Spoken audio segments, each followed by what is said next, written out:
Metro রেলে চড়ে আজ আমরা ঘুরতে যাব উত্তরার দিয়াবাড়ি। টেস্ট করব এখানের মজাদার খাবার। আমাদের আজকের যাত্রা শুরু ফার্মগেট মেট্রো স্টেশন থেকে। টিকিট কাটার আগে এক নজরে দেখে নেই কোথায় কোথায় যাওয়া যায়। এবার আমাদের টিকিট কাটার পালা। মেট্রো স্টেশনে ম্যানুয়ালি এবং মেশিনের সাহায্যে দুভাবেই টিকিট কাটা যায়, তবে মেশিনের সাহায্যে অনেক সময় ঝামেলা দেখা দেওয়ায় আমি ম্যানুয়ালি টিকিট কাটাটাই প্রেফার করি। টিকিট কাটা হয়ে গেলে এভাবে কার্ড পাঞ্চ করে আমরা ভিতরে ঢুকে পড়লাম। চলন্ত সিঁড়ি দিয়ে আমরা মেট্রো স্টেশনের একেবারে টপে চলে আসলাম, আর আসতেই চোখে পড়লো মাত্রই একটা মেট্রো আমাদের রেখে চলে গেল। তবে জানতে পারলাম প্রতি 10 মিনিট অন্তর অন্তর এখানে মেট্রো আসে। অল্প সময়ের মাঝেই আমাদের কাঙ্ক্ষিত মেট্রোটিও চলে এলো।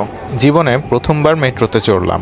আশা করিনি ঈদের ছুটিতেও মেট্রোতে এত ভিড় হবে। তবে একটু উঁচু থেকে ঢাকা শহর উপভোগ করতে করতে অল্প সময়ের মাঝে আমরা চলে এলাম আমাদের কাঙ্ক্ষিত গন্তব্য অর্থাৎ উত্তরা দিয়াবাড়িতে। মেট্রো স্টেশনের ঠিক নিচেই দিয়াবাড়ি। অনেকেই এখানে কায়াকিং করেন, তবে সন্ধ্যা ঘনিয়ে আসায় আমরা আজ কায়াকিং করব না। লেকের এক পাশে খুব সুন্দর মেলা বসেছে, আর অপর পাশে খাবারের দোকান। দিয়াবাড়িতে একই জায়গায় অনেক রকমের খাবার আইটেম পাওয়া যায়, আর তাই ভোজন রসিকরা প্রায় এখানে ভিড় জমান। একদিকে লাইভ পিজা বানাচ্ছে, তো আরেকদিকে ফিশ বারবিকিউ হচ্ছে। তাছাড়াও হাঁসের মাংস ভুনা, কোয়েল পাখি ভুনা, কবুতর ভুনা ইত্যাদি তো পাওয়া যাচ্ছে। এছাড়াও এদিকে হরেক রকমের চায়ের সন্ধান পেলাম। হাঁসের মাংস কত করে? 250 টাকা। 250 টাকায় কয় পিস থাকে? 5 পিস থাকে। আর চীনা হাঁস আছে 350। 150 এদিকটায় দেখা যাচ্ছে মাসালা চিকেনের আয়োজন চলছে।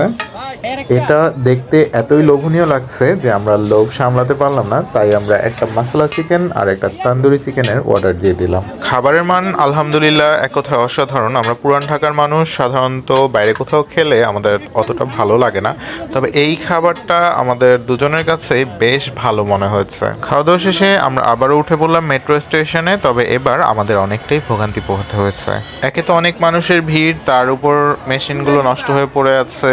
ম্যানুয়ালি টিকিট কাটতে গিয়েও জানতে পারলাম টিকিট নাই। অলমোস্ট 1 থেকে 1.5 ঘন্টা অপেক্ষা করার পর আমরা মেট্রোর টিকিট হাতে পাই। ফলশ্রুতিতে মেট্রোতে একেবারে দাঁড়ানোর জায়গাও সংকট হয়ে পড়ে। আজকের মতো আমাদের ভ্রমণ গল্প এ পর্যন্তই। ভিডিওটি কেমন লাগলো কমেন্ট করে জানাতে ভুলবেন না, আর হ্যাঁ, ভিডিওটি ভালো লাগলে অবশ্যই একটি লাইক দিতে ভুলবেন না।